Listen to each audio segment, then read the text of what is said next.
బండి ఇస్తానని డబ్బులు ఇది స్కీమ్లో బండ్లు ఉన్నాయని చెప్పి డబ్బులు తీసుకున్నానండి, డబ్బులు ఇచ్చాను. అది ఎవరైనా రమణారెడ్డి అక్టోబర్లో ఇచ్చాను.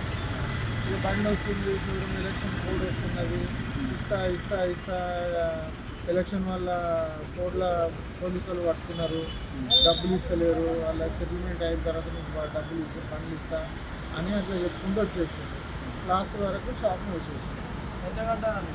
నేను 2,75,000 ఇచ్చాను. ఏమని కావాలనుకుంటారు? యాక్టివా అక్కడ 2,70,000 3 బండ్లకు ఇచ్చాను. 3 బండ్లకు నాతోటి స్నేహితులు కలిపి ఇట్లా బండ్లు ఇస్తానంటే ఇచ్చారు. నార్మల్గా ఏదైనా డౌన్ పేమెంట్ 10,000 20,000 కంటే బండి వస్తాయి కదా, వస్తుంది కానీ ఇక కొంచెం ఇక తక్కువలో వస్తుందంటే ఇచ్చారు.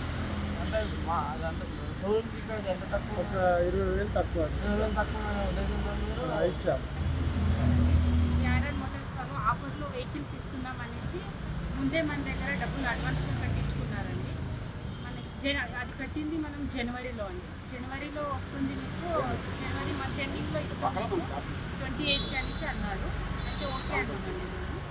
ఓకే అంటే 20,000 ఆఫర్లో వస్తుంది కదా, డిస్కౌంట్లో వస్తుంది కదా అనేసి మేము ఒకసారి 50,000 ఒకసారి 30,000 కట్టేసాము.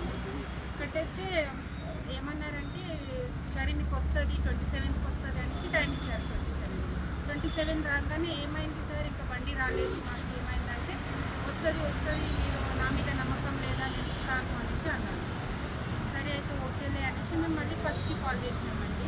ఫిబ్రవరి ఫస్ట్కి కాల్ చేసి తను లేదు పరారీలో ఉన్నారనేసి షోరూమ్లో క్లోజ్లో ఉన్నారు.